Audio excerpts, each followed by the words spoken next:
ओम अज्ञानतिमिरान्धस्य ज्ञानञ्जनशलाकया चक्षुरुन्मिलितमेन तस्मै श्रीगुरुवे नमः। श्रीचैतन्यमनोभीष्टं स्थापितं येन भूतले स्वयं रूपकदा मह्यं ददाति स्वपदान्तिकं वन्देऽहं श्रीगुरु श्रीयुतपदकमलं श्रीगुरून् वैष्णवाचं श्रीरूपं साग्रजातं सगणरघुनाथान्वितं तं सजीवं साद्वैतं सावधूतं परिजनसहितं कृष्णचैतन्यदेवं श्रीराधाकृष्णपादान् सागणललिता श्रीविशाखान्विताश्च नारायणं नमस्कृत्यं नरं चैव नरोत्तमं देवीं सरस्वतीं व्यासं ततो जयमुदीरयेत्।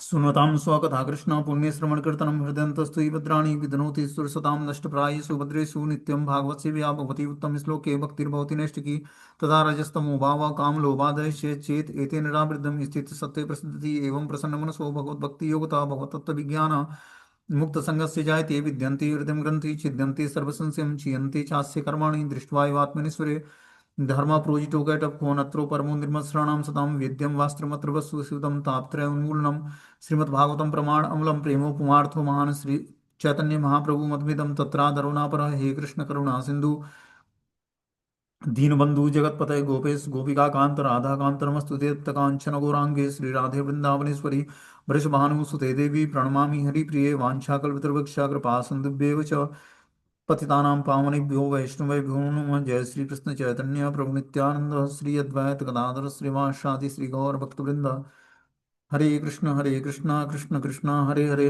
हरे राम राम राम हरे हरे। इसमें आज हम लोग को श्रीमद् भागवतम स्कंद संख्या 8 अध्याय संख्या 7 और श्लोक संख्या 22 नंबर पढ़ना है। टाइटल है इसका कि शिव जी द्वारा विषपान से ब्रह्मांड की रक्षा। भगवान शिव विषपान करते हैं जिससे पूरे ब्रह्मांड की रक्षा होती है, मंगल होता है। तो 22वें श्लोक में बता रहे हैं कि त्वमेकम सर्व जगतम ईश्वरो बंध मुक्षयो त्वम त्वाम जंति कुशलाम प्रपन्नाति हरम गुरुम। हे प्रभु, आप सारे विश्व के बंधन तथा मोक्ष के कारण हैं क्योंकि आप इसके शासक हैं। जो लोग आध्यात्मिक चेतना में बढ़े चढ़े हैं वे आपकी शरण में जाते हैं, अतएव आप उनके कष्टों को दूर करने वाले हैं और आप ही उन्हें मुक्ति के कारण हैं, अतएव हम आपकी पूजा करते हैं। तो जब हलाहल विष प्रकट होता है समुद्र मंथन से, तो सभी देवता जो है भगवान के पास जाते हैं, शिव जी के पास।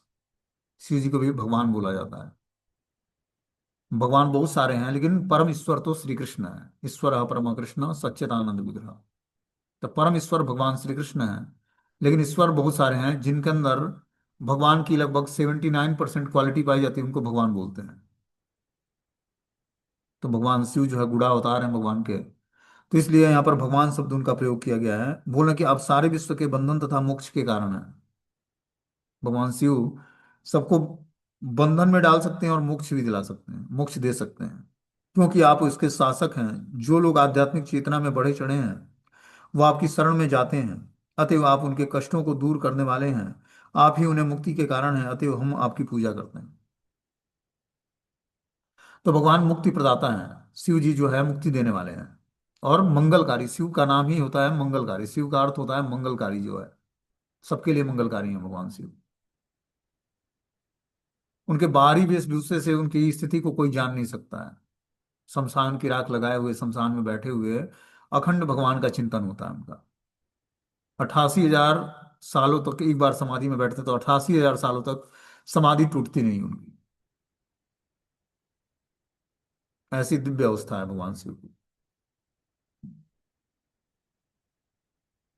जो बता रहे हैं कि जो लोग आध्यात्मिक चेतना में बढ़े चढ़े हैं वे आपकी शरण में जाते हैं, अतएव आप उनके कष्टों को दूर करने वाले हैं और आप ही उन्हें मुक्ति के कारण हैं। भगवान शिव जो है मुक्ति प्रदान करते हैं, समस्त पापों से मुक्त करके, और कृष्ण भक्ति प्रदान करते हैं।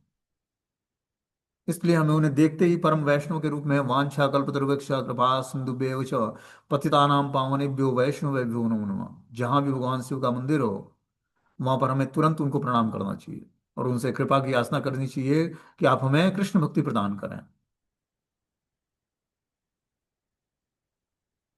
इसलिए उनकी स्थिति दिव्य है। बोलते हैं आध्यात्मिक चेतना में जो बढ़े चढ़े हैं वे भगवान शिव की शरण ग्रहण करते हैं, उनसे कृपा की याचना करते हैं। तो हमें भी कृपा की याचना करनी है शिव जी से, क्योंकि शिव जी परम वैष्णव है। वैष्णवा नाम यथा संभव। वैष्णव में अग्रगणी है भगवान शिव। उनसे जब हम कृपा की याचना करते हैं तो हमारे कष्टों को दूर करने वाले हैं।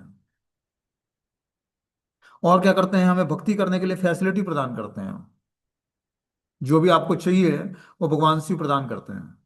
और जो आप कृष्ण भक्ति में दृढ़ बनना चाहते हो तो आपको सारी फैसिलिटी भगवान शिव प्रदान करेंगे, क्योंकि उनको वैष्णव सेवा में देखो, जितना ईगरनेस भक्तों को नहीं है भगवान की सेवा करने की, उतना ईगरनेस भगवान और देवताओं को भक्तों की सेवा करने की होती है।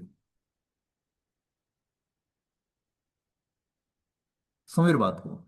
तो हमें ईगरनेस मतलब लालच या इच्छाएं, जब हमारी इच्छाएं प्रगाढ़ हो जाएंगी सेवा करने की तो हमें सेवाएं मिलेंगी। जब तक इच्छा प्रगाढ़ नहीं होगी तब तक सेवा करने की इच्छा जागृत नहीं होगी। तो अभी हमें वास्तविक सेवा क्या मिली है? गुरु के द्वारा जब हम दीक्षा लेते हैं तो गुरु के द्वारा हमें जो आज्ञा मिलती है कि 16 माला ध्यान पूर्वक जप करना है, 4 नियमों का पालन करना है, शास्त्रों को पढ़ना है, और जो है नित्य अपने रूटीन को फॉलो करना है, मॉर्निंग और इवनिंग प्रोग्राम को, तो उसको हमें दृढ़ता से करना चाहिए। वही हमारे लिए आदेश है गुरु महाराज का। जो अभी दीक्षित नहीं है, जो इस पाथ पर चल रहे हैं, तो जिस पाथ पर चल रहे हैं, जिस आचार्य से जुड़े हैं, उस आचार्य को फॉलो करें। जो रिप्रेजेंटेटिव होता है, उसके जो आचार्य हैं उनको फॉलो करना होता है। उनके जो गुरु हैं या परम गुरुदेव हैं उनको फॉलो करना होता है। उनके आदेश का जब हम पालन करेंगे तो धीरे धीरे जिस तरह वो उनकी कनेक्टिविटी अपनी गुरु परंपरा से, उसी तरह हमारी भी कनेक्टिविटी उनसे होने के कारण गुरु परंपरा से हो जाएगी। बस हमें क्या करना पड़ेगा? जो उनके द्वारा रिक्वेस्टेड मूड में आदेश मिलता है उसको हमें स्वीकार करना पड़ेगा। ये आदेश उनका नहीं होता है, किसका है? उनके गुरुदेव का आदेश है। वो एक रिक्वेस्टेड मूड में आपसे, आपके सामने प्रस्ताव रख सकते हैं। आप उसको स्वीकार कर सकते हैं या ठुकरा सकते हैं, ये स्वतंत्रता आप में है। लेकिन हमें क्या करना है भक्ति में जीवन में आगे बढ़ने के लिए? जो हमें उनसे रिक्वेस्टेड मूड में आदेश जो मिलता है उसको स्वीकार करना है। बोलते हैं वास्तव में विष्णु ही सारे सौभाग्य के पालन पोषण हारे हैं। यदि मनुष्य विष्णु की शरण ग्रहण करता है तो देवताओं से ने शिव जी की शरण क्यों ग्रहण की? उन्होंने ऐसा इसलिए किया क्योंकि वे भौतिक संसार की सृष्टि शिव जी के माध्यम से करते हैं। भगवान विष्णु जो है भौतिक संसार की सृष्टि शिव जी के माध्यम से करते हैं, स्वतंत्र होकर नहीं। एक माध्यम बनाते हैं भगवान। और शिव जी विष्णु की ओर से कार्य करते हैं। जब भगवान भगवत गीता में यह कहते हैं कि वे सारे जीवों के पिता हैं, अहम बीज प्रदाता पिता, तो यह शिव जी के माध्यम से विष्णु द्वारा संपन्न कार्यों का द्योतक है। भगवान विष्णु सदैव भौतिक कार्यकलापों से विरक्त रहते हैं, और जब उन्हें भौतिक कार्यकलाप संपन्न करने होते हैं तो वे शिव जी के माध्यम से करते हैं। अतः शिव जी की पूजा विष्णु के स्तर पर की जानी चाहिए, की जाती है। जब विष्णु बहिरंगा शक्ति से अछूते रहते हैं तो वे भगवान विष्णु होते हैं, किंतु जब वे उसके संपर्क में रहते हैं तो वे शिव जी के रूप में प्रकट होते हैं। जब भगवान अपनी बहिरंगा शक्ति को धारण करते हैं तो शिव जी के रूप में प्रकट होते हैं, वही विष्णु। माता दुर्गा को टच किया तो शिव जी के रूप में प्रकट हो गए। अब वही विष्णु जब राधा रानी को टच करा तो भगवान कृष्ण के रूप में प्रकट हुए। ये भगवान की दो शक्तियां हैं। देखो क्या जबरदस्त तात्पर्य है। शिव जी की पूजा विष्णु के स्तर पर की जाती है। जब विष्णु बहिरंगा शक्ति से अछूते रहते हैं तो वो विष्णु कहलाते हैं, और जैसे ही वो बहिरंगा शक्ति माता दुर्गा के टच में आते हैं तो वो शिव जी के रूप में प्रकट हो जाते हैं। वही बोलते हैं गुणमय्या स्वशक्त्यास्य सर्ग स्थित्य अप्या विभो दत्से यदा स्वदृग्भुवम् ब्रह्मा विष्णु शिवाभिधाम। हे प्रभु, आप स्वयं प्रकाशित तथा सर्वश्रेष्ठ हैं।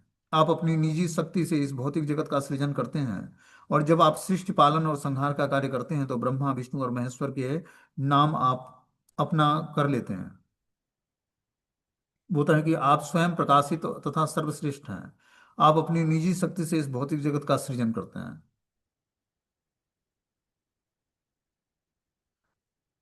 तो भगवान को किसी की शक्तियों की आवश्यकता नहीं है, भगवान अपने आप में पूर्ण शक्तिमान है। बता रहे हैं कि वो इस भौतिक जगत का सृजन करते हैं। जब आप सृष्टि पालन और संहार का कार्य करते हैं तो ब्रह्मा विष्णु और महेश्वर के नाम से आप अपना अपना नाम अपना कर लेते हैं। इस तरह से भगवान विष्णु जो है अपना विस्तार 3 रूपों में करते हैं, गुण अवतारों के रूप में। ब्रह्मा जी रजोगुण को धारण करते हैं, भगवान विष्णु सतोगुण को, और महेश्वर भगवान शिव तमोगुण को। और इस तरह से सृष्टि स्थिति और प्रलय होता है। ब्रह्मा जी सृष्टि का क्रिएशन, विष्णु पालन, और शिव जी संहार करते हैं। बोलते हैं यह स्तुति वास्तव में पुरुष रूप भगवान विष्णु को अर्पित की गई है, जो अपने गुण अवतारों में ब्रह्मा शिव और महेश्वर का नाम अपना लेते हैं। तो गुण अवतार जब धारण करते हैं भगवान विष्णु, तो ब्रह्मा शिव और महेश्वर के रूप में आते हैं और तीनों से सृष्टि का क्रिएशन, पालन और संहार करते हैं। बोलते हैं तम ब्रह्म परमम गुह्यम सद सद्भाव भावनम नाना शक्ति भातस्त्वम आत्मा जगदीश्वर। आप समस्त कारणों के कारण आत्मा प्रकाशित अचिंत निराकार ब्रह्म है, जो मूलतः परम ब्रह्म है। आप इस दृश्य जगत में विविध शक्तियों को प्रकट करते हैं। क्या बोलते हैं कि आप समस्त कारणों के कारण है, आत्म प्रकाशित अचिंत निराकार ब्रह्म है, जो मूलतः परम ब्रह्म है। आप इस दृश्य जगत में विविध शक्तियों को प्रकट करते हैं। इस दृश्य जगत में भगवान विष्णु से ही सारी शक्तियां प्रकट होती हैं। यह स्तुति निराकार ब्रह्म की है, जो परम ब्रह्म की तेजवान किरणों से युक्त होता है। परम ब्रह्म पूर्ण पुरुषोत्तम भगवान है। परम ब्रह्म परम धामम पवित्रम परमम भगवान।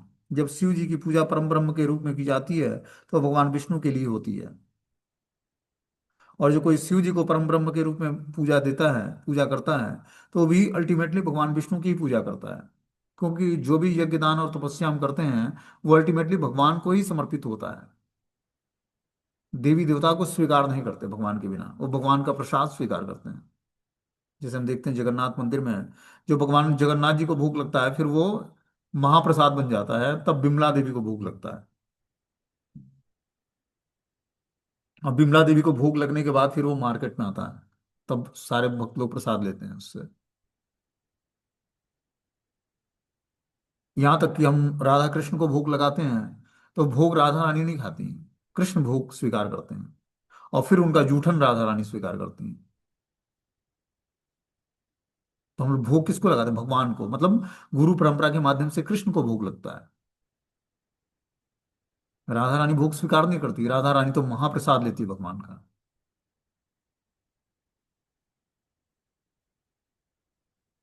तो इस प्रकार बता रहे हैं कि हे स्वामी, आप समस्त कारणों के कारण आत्म प्रकाशित अचिंत निराकार ब्रह्म है, जो मूलतः परम ब्रह्म है।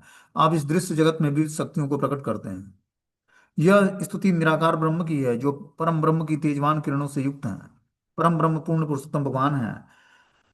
जब शिव जी की पूजा परम ब्रह्म के रूप में की जाती है, तो वो भगवान विष्णु के लिए ही होती है। तो जब हम भगवान विष्णु, शिव जी को कुछ लोग परम ब्रह्म के रूप में पूजा करते हैं, तो अल्टीमेटली वो भगवान विष्णु की ही पूजा करते हैं। बोलते हैं त्वम शब्द योनि जगदादिरात्मा प्राणेन्द्रिय द्रव्य गुणम स्वभावम कालम कर्तु सत्यमृतम च धर्म सत्वम अक्षरम य त्रिवृता मनंती। हे स्वामी, आप वैदिक ज्ञान के मूल स्रोत हैं। आप भौतिक सृष्टि प्राण इंद्रियों, पांच तत्वों, तीनों गुणों और महतत्व के मूल कारण हैं। आप नित्य काल, संकल्प और सत्य और ऋतु आदि कही जाने वाली दो धार्मिक प्रणालियां हैं।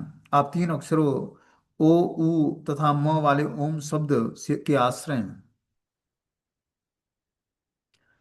तो बता रहे हैं कि हे स्वामी, आप वैदिक ज्ञान के मूल स्रोत हैं। सारा वैदिक ज्ञान जो है भगवान विष्णु से ही प्रकट होता है, वही मूल स्रोत हैं, आदि हैं। आप भौतिक सृष्टि प्राण इंद्रिय पांच तत्व तीन गुणों और महतत्व के मूल कारण हैं।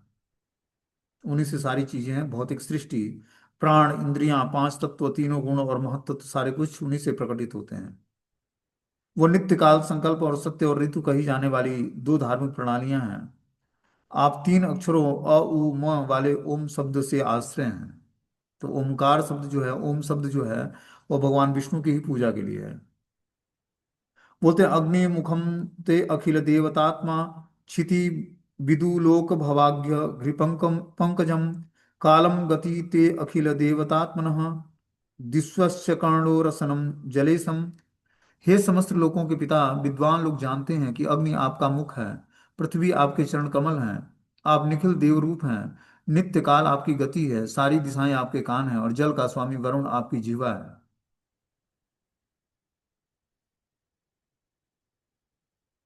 तो इस प्रकार बता रहा है कि हे समस्त लोकों के पिता, विद्वान लोग जानते हैं, जो विद्वान व्यक्ति है वो जानता है कि अग्नि आपका मुख है, पृथ्वी आपके चरण कमल हैं, आप निखिल देव स्वरूप हैं, और नित्य काल आपकी गति है, सारी दिशाएं आपके कान हैं, और जल का स्वामी वरुण आपकी जीवा है।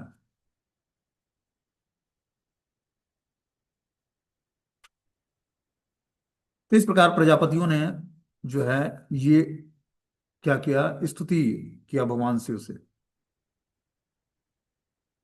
उनकी उनकी आराधना भगवान विष्णु के ही तरह किया, भगवान शिव की आराधना। बोलते हैं श्रुति मंत्रों में कहा गया कि अग्नि सर्व देवता, अग्नि सारी देवताओं का पुंज है, अग्नि भगवान का मुख है, अग्नि के द्वारा ही भगवान सारी यज्ञ आहुति स्वीकार करते हैं। जो भी यज्ञ पुरुष भगवान विष्णु हैं, उनको जो यज्ञ में हवि डाली जाती है, हवन डाला जाता है, उसको भगवान स्वीकार करते हैं। यज्ञ ही, अग्नि ही भगवान का मुख है। अग्नि के माध्यम से भगवान क्या करते हैं, भोग स्वीकार करते हैं। जो अग्नि में हवन डाला जाता है उसको भगवान अग्नि के माध्यम से स्वीकार करते हैं।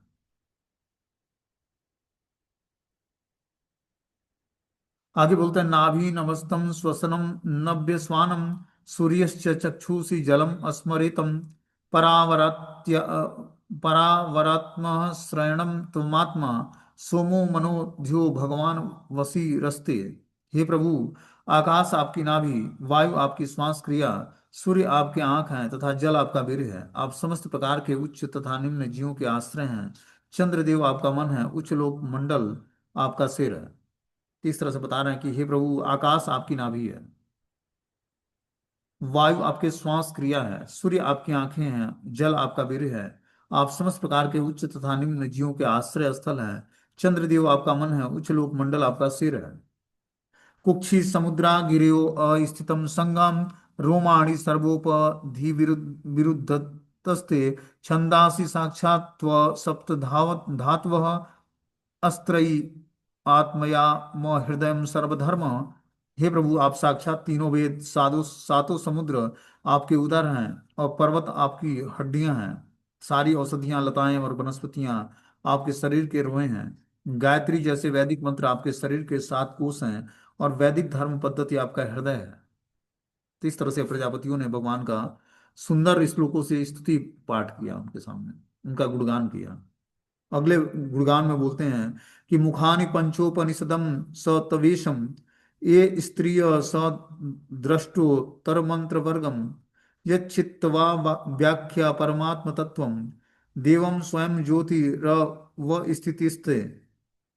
हे प्रभु, 5 महत्वपूर्ण वैदिक मंत्र आपके 5 मुखों के द्योतक हैं, जिनसे 38 महत्वपूर्ण वैदिक मंत्र उत्पन्न होते हैं। आप शिव नाम से विख्यात स्वयं प्रकाशित हैं। आप परमात्मा नाम से प्रत्यक्ष परम सत्य के रूप में स्थित हैं। इस प्रकार बता रहे हैं कि हे प्रभु, 5 महत्वपूर्ण वैदिक मंत्र आपके 5 मुखों के द्योतक हैं। भगवान पंचमुख धारण करते हैं। वो पांचों वैदिक मंत्र उससे उत्तरी मतलब प्रकट होते हैं, जिसमें 38 महत्वपूर्ण वैदिक मंत्र उत्पन्न होते हैं। आप शिव नाम से विख्यात स्वयं प्रकाशित हैं। आप परमात्मा नाम से प्रत्यक्ष परम सत्य के रूप में स्थित रहते हैं। तो वही भगवान विष्णु हर जीवात्मा के हृदय में परमात्मा के रूप में निवास करते हैं, और शिव नाम से विख्यात एवं स्वयं प्रकाशित हैं। बोलते हैं इस संबंध में जिन 5 मंत्रों का उल्लेख हुआ है, वे हैं पुरुष, अघोर, सघोजात, वामदेव और ईशान। ये 5 मंत्र इस उन 38 विशेष मंत्रों की कोटि में आते हैं जो शिव जी द्वारा उच्चारित होते हैं। इसलिए वे शिव जी या महादेव कहलाते हैं। उनके शिव अर्थात कल्याणकारी कहलाने का एक अन्य कारण यह है कि वो परमात्मा कहलाने वाले ठीक भगवान विष्णु की तरह आत्म प्रकाशित हैं। देखो, भगवान शिव की स्थिति क्या है कि बहुत ही हाईएस्ट भगवान विष्णु के कैटेगरी में आते हैं। बोलते हैं कि ये 5 मंत्र उन 38 विशेष मंत्रों की कोटि में आते हैं जो शिव जी द्वारा उच्चारित होता है। ये शिव जी द्वारा उच्चारित मंत्र होता है, इसलिए शिव जी यहाँ महादेव कहलाते हैं। उनके शिव अर्थात कल्याणकारी कहलाने का एक अन्य कारण यह है कि वो परमात्मा कहलाने वाले ठीक भगवान विष्णु की तरह आत्म प्रकाशित हैं। जो भगवान विष्णु सबके हृदय में परमात्मा रूप में निवास करते हैं, उसी तरह भगवान शिव भी सबके हृदय में आत्म प्रकाशित होते हैं। शिव जी भगवान विष्णु के प्रत्यक्ष अवतार हैं, अतएव वे विष्णु के प्रत्यक्ष प्रतिनिधि हैं। इस तथ्य की पुष्टि एक वैदिक मंत्र पति विश्वस्यात्म ऐश्वर शाश्वत शिवम अच्युतम से होता है। परमात्मा अनेक नामों से जाने जाते हैं, जिनमें से महेश्वर, शिव तथा अच्युत विशेषता उल्लेखनीय है। तो अच्युत नाम भी भगवान श्री कृष्ण का है, और महेश्वर और शिव तथा अच्युत विशेषता उल्लेखनीय उन्हीं के लिए है।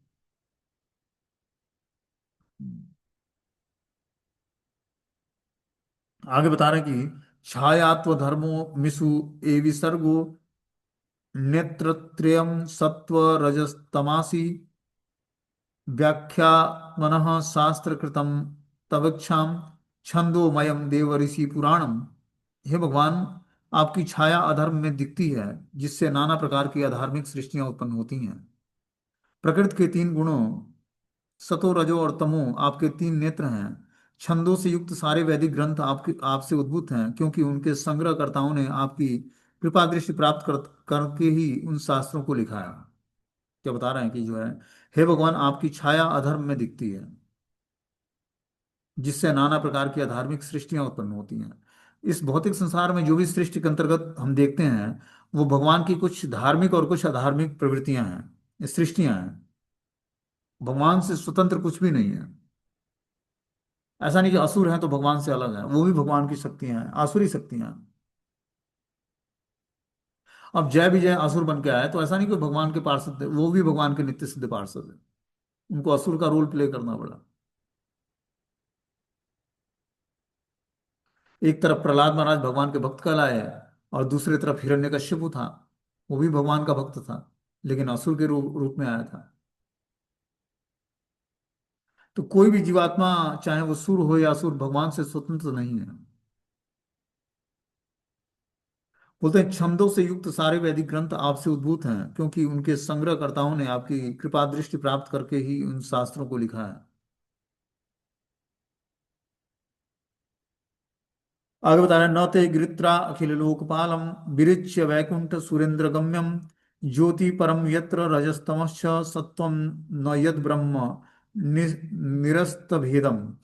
हे गिरीश, चूंकि निराकार ब्रह्म तेज सतो रजो और तमो गुण से परे है, अतएव इस भौतिक जगत के विभिन्न निर्देशक लोकपाल न तो इसकी प्रशंसा कर सकते हैं, न ही यह जान सकते हैं कि वह कहाँ है। वह ब्रह्मा विष्णु और स्वर्ग के राजा महेंद्र द्वारा भी ज्ञेय नहीं। तो ग्रीस भगवान शिव का नाम है एक। बोलते हैं चूंकि निराकार ब्रह्म तेज सतो और रजो और तमो गुण से परे है, वो शुद्ध सत्य के प्लेटफॉर्म पर भगवान का जो ब्रह्म तेज होता है शरीर से निकला हुआ, वो सतो रजो और तमो गुण से युक्त नहीं होता है। वो पूर्ण रूपेण एब्सोल्यूट प्लेटफॉर्म पर, सत्यता के प्लेटफॉर्म पर होता है। अतएव इस भौतिक जगत के विभिन्न निर्देशक न तो इसकी प्रशंसा कर सकते हैं, न ही यह जान सकते हैं कि वह कहाँ है। वह विष्णु, ब्रह्मा एवं स्वर्ग के राजा महेंद्र द्वारा भी ज्ञेय नहीं है। बोलते हैं ब्रह्म ज्योति वास्तव में भगवान का तेज है, जैसा कि ब्रह्म संहिता में कहा कि यस्य प्रभा प्रभोतो जगदंड कोटि कोटिस्व शेष वसुधादि विभूत भिन्नम तद ब्रह्म निष्कलम अनंत शेष भूतम गोविंद आदि पुरुषम तम हम भजामि। तो ब्रह्म ज्योति जो है भगवान के शरीर से निकला हुआ तेज होता है, जिसको ब्रह्म संहिता में बताया कि यस्य प्रभा प्रभोतो जगदंड कोटि कोटिस्व शेष वसुधादि विभूत भिन्नम तद ब्रह्म निष्कलम अनंत शेष भूतम गोविंद आदि पुरुषम तम हम भजामि। मैं उस आदि भगवान गोविंद की पूजा करते हैं, जो महान शक्ति से युक्त हैं। उनके दिव्य रूप का दीप्यमान तेज निराकार ब्रह्म है, जो परम पूर्ण तथा असीम है, और असंख्य लोकों की विविधताओं को उनके विभिन्न तेज सहित करोड़ों ब्रह्मांडों के रूप में प्रदर्शित करता है। यद्यपि ब्रह्म का निराकार स्वरूप भगवान के किरणों का विस्तार होता है, किंतु उन्हें उन निर्विशेषवादियों की देखभाल करने की कोई आवश्यकता नहीं रहती, जो ब्रह्म ज्योति में प्रवेश करते हैं। तो कुछ लोगों का उद्देश्य जो है ब्रह्म ज्योति में प्रवेश करना है, इसलिए वो ब्रह्म ज्योति का ध्यान करते हैं। ठीक है ना। तो ब्रह्म ज्योति में प्रवेश करके व्यक्ति जो है ब्रह्म का निराकार स्वरूप, जो है भगवान की किरणों का विस्तार होता है, भगवान के शरीर से निकला हुआ जो किरण होता है, तेज होता है, वही ब्रह्म ज्योति का स्वरूप है। तो किरण का कोई स्वरूप नहीं होता है। जैसे सूर्य से हम देखते हैं जो रे निकलती है, वो एक चमक के रूप में आती है। उसी तरह भगवान के शरीर से निकला हुआ जो तेज होता है, वो ब्रह्म ज्योति कहलाता है। वो भी तेज है, फ्लुएंस है। बता रहे कि ब्रह्म ज्योति में व्यक्ति प्रवेश कर जाता है जो निर्विशेषवादियों की निर्विशेष ब्रह्म की उपासना करता है। वो भगवान की किरणों का विस्तार अंश होता है, किंतु उन्हें उन निर्विशेषवादियों की देखभाल करने की कोई आवश्यकता नहीं रहती, जो ब्रह्म ज्योति में प्रवेश करते हैं। तो जो ब्रह्म ज्योति में प्रवेश करता है, उसको निर्विशेषवादियों की भगवान के द्वारा देखभाल नहीं होती है। भगवत गीता में कृष्ण कहते हैं कि मया तदमितम सर्वम जगत अव्यक्त मूर्ति नाम, मैं अपने निराकार स्वरूप में इस सारे ब्रह्मांड में व्याप्त हूँ। इस प्रकार अव्यक्त मूर्ति अर्थात निराकार स्वरूप निश्चय ही कृष्ण की शक्ति का विस्तार है। तो निराकार स्वरूप जो है भगवान का, कुछ लोग निराकार ब्रह्म की उपासना करते हैं, तो वो भी भगवान का ही स्वरूप का भजन करते हैं। भजन तो नहीं करते, ध्यान करते हैं वो। लेकिन हम लोगों को क्या है, सुविधा है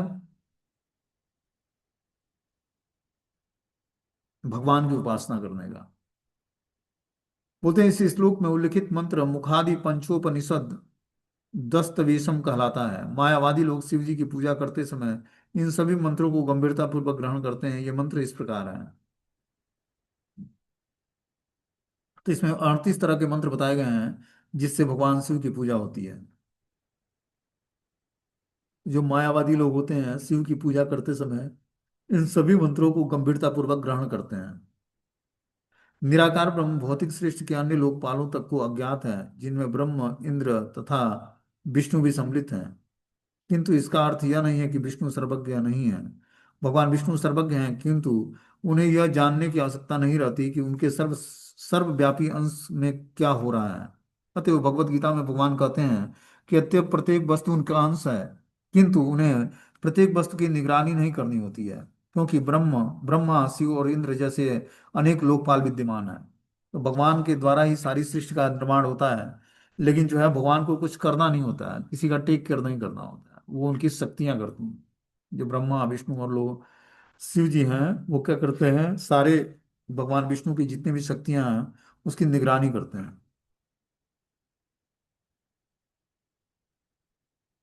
बोलते हैं कामाध्वरति पुरकाल घरा घने घनेकम भूतम द्रुहम क्षपयतम स्तुतये न तत्ते यस्त्वंत कालम इदमात्म कृत्य स्वनित्रम बहि स्फुलिंग शिखया भसितम न वेदम। जब आपकी आंखों में से उद्भूत लपटों और चिंगारियों से प्रलय होता है तो सारी सृष्टि जलकर राख हो जाती है। जब भगवान के नेत्रों से लपटें और चिंगारियां प्रलय की तरफ प्रकट होती हैं और उससे पूरी सृष्टि जो है जलकर राख हो जाती है, तो भी आपको पता नहीं चलता कि यह कैसे होता है। अतएव आपके द्वारा यक्ष यज्ञ, दक्ष यज्ञ, त्रिपुरासुर और कालकूट विष नष्ट किए जाने के विषय में क्या क्या कहा जा सकता है। ऐसे कार्यकलाप आपको अर्पित की जाने वाली स्तुतियों के विषय में नहीं बन सकती। तो इस तरह से भगवान शिव की स्थिति है ये। ये सब प्रजापति जो है भगवान से प्रेयर करते हुए ये श्लोक बोल रहे हैं। क्या बोलते हैं कि जब आपकी आंखों से उद्भूत लपटों और चिंगारियों से प्रलय होता है तो सारी सृष्टि जलकर राख हो जाती है उसमें, तो भी आपको पता नहीं चलता कि यह कैसे होता है। अतएव आपके द्वारा दक्ष यज्ञ, त्रिपुरासुर और कालकूट विष नष्ट किए जाने के विषय में क्या कहा जाए। ऐसे कार्यकलाप आपको अर्पित की जाने वाली स्तुतियों के विषय में नहीं बन सकते हैं, क्योंकि शिव जी जो भी बड़े काम करते हैं उन्हें वे महत्वहीन समझते हैं। अतएव मंथन से उत्पन्न उग्र विष को निरर्थक करने के लिए ही क्या कहा जा सकता है। इस तरह से देवताओं ने अप्रत्यक्ष रूप से शिव जी से प्रार्थना की कि वे उस कालकूट विष को प्रभावहीन बना दें जो सारे ब्रह्मांड में फैलता जा रहा है। तो इस प्रकार सारे देवताओं ने अप्रत्यक्ष रूप से शिव जी से प्रार्थना किया कि जो ये कालकूट विष है इसका प्रभाव समाप्त हो जाए और सारे ब्रह्मांड में, क्योंकि ये बहुत जल्दी फैल जाएगा।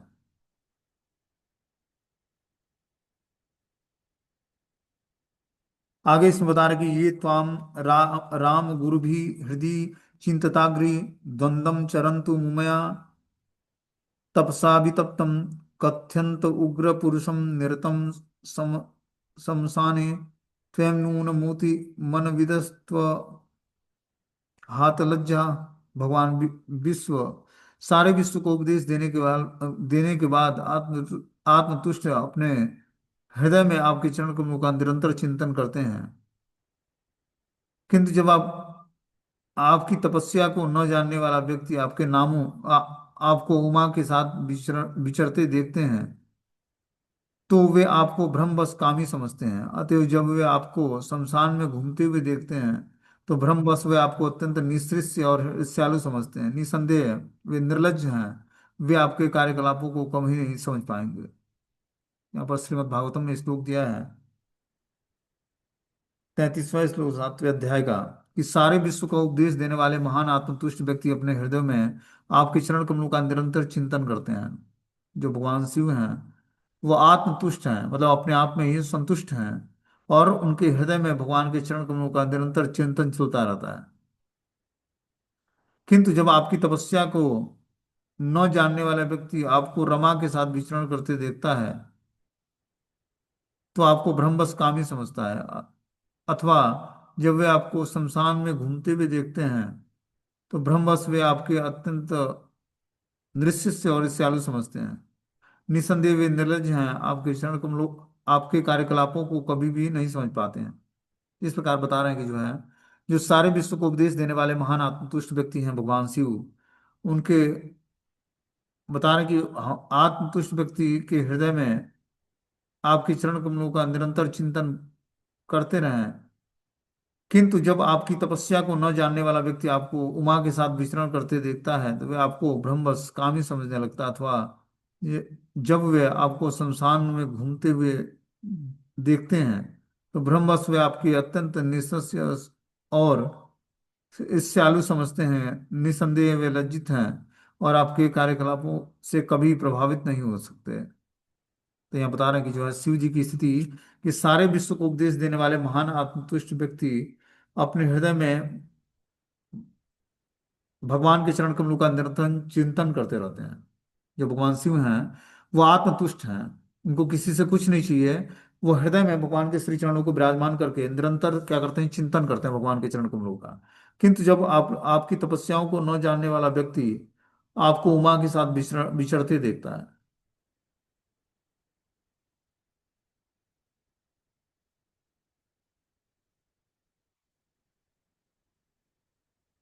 बोलते हैं जब उमा देवी के साथ आप विचरण करते हैं तो वे आपको ब्रह्मवश कामी समझते हैं, अथवा जब वे आपको शमशान में घूमते हुए देखते हैं तो ब्रह्मवश वे आनंद आपको अत्यंत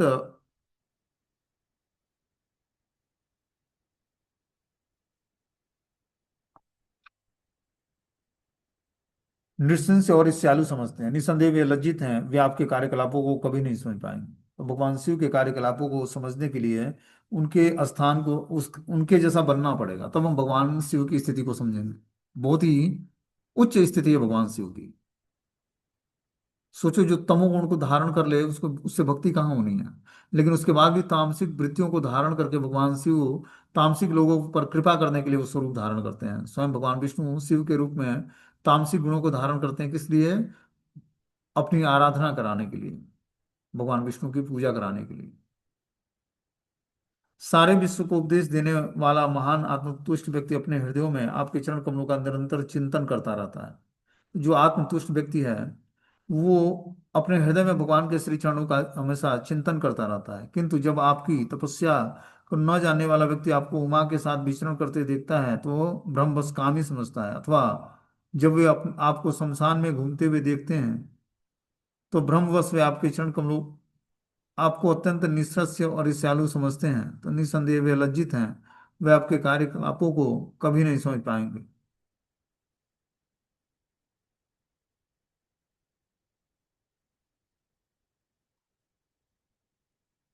उधर शिव जी सर्वोच्च वैष्णव हैं, इसलिए कहा गया कि वैष्णव क्रिया मुद्रा विज्ञे ना बुझाए। यहाँ तक कि बुद्धिमान से बुद्धिमान व्यक्ति भी यह नहीं समझ पाता कि शिव जी जैसा वैष्णव क्या करता है और कैसे करता है। जो लोग काम तथा क्रोध जैसे के अभिभूत हैं वे शिव जी की महिमा का अनुमान नहीं लगा सकते। निसंदेह उनका पद सदैव दिव्य है। कामेच्छाओं से संबंध सारे कार्यों में शिव जी आत्मराम के निमित्त मात्र हैं। अतएव यह सामान्य, लाइट ही चला गया।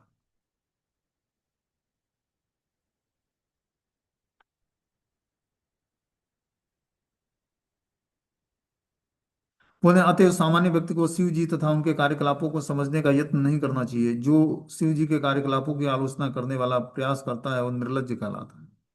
तो इस प्रकार जो शिव जी की स्थिति है उसको हम कार्यकलापों को समझने का यत्न नहीं करना चाहिए हमें। शिव जी के कार्यकलापों की आलोचना करने का प्रयास करता है वो निर्लज्ज व्यक्ति होता है। बोलते हैं ततस्तते सतो परम परस्य नाज्यम स्वरूप गमने प्रभवन्ति भुम्ना ब्रह्मादयम किमुत ससत्वते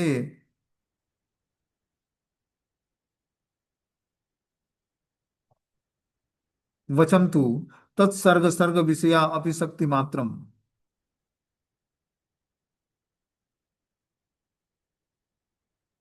ब्रह्मा जी तथा अन्य देवतागण जैसे व्यक्ति तब आपकी स्थिति नहीं समझ सकते, क्योंकि आप चर तथा अचर सृष्टि से भी परे हैं। क्योंकि आपको सही रूप में कोई नहीं समझ सकता, तो फिर भला कोई किस तरह आपको आपकी स्मृति कर सकता है? यह असंभव है। जहाँ तक हमारा संबंध है, हम ब्रह्मा जी की सृष्टि के प्राणी हैं। अतएव ऐसी परिस्थितियों में हम आपकी ठीक से स्तुति नहीं कर सकते, किंतु हमने अपनी बुद्धि के अनुसार आपकी भावनाएं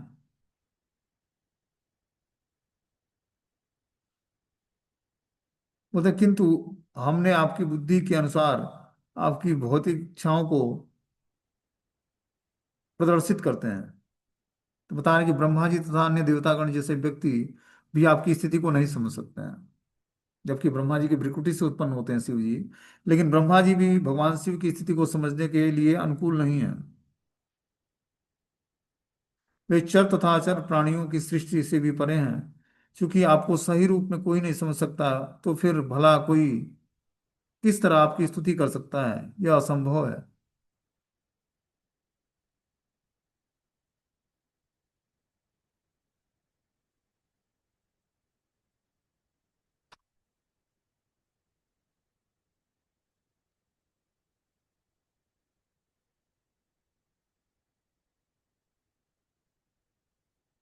तो देखो, स्तुति पाठ करने के लिए भगवान के ही जो है, पहले भगवान की स्थिति को समझना पड़ेगा, तभी तो हम उनको ग्लोरीफाई कर पाएंगे।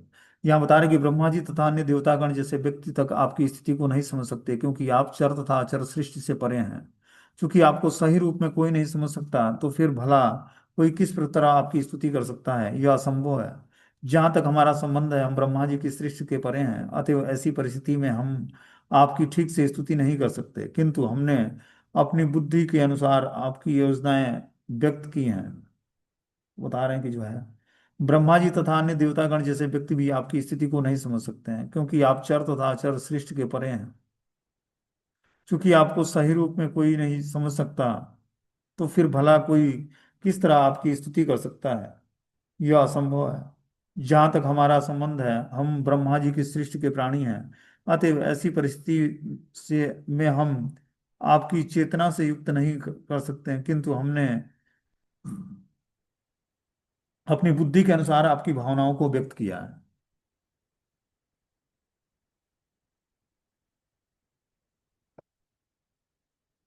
अब आगे जो है 35 नंबर श्लोक है, इसको हम लोग कल पढ़ेंगे। हरे कृष्णा। ये मीटिंग क्लोज हो जाएगा। कोई क्वेश्चन है तो आप लोग पूछ सकते हो।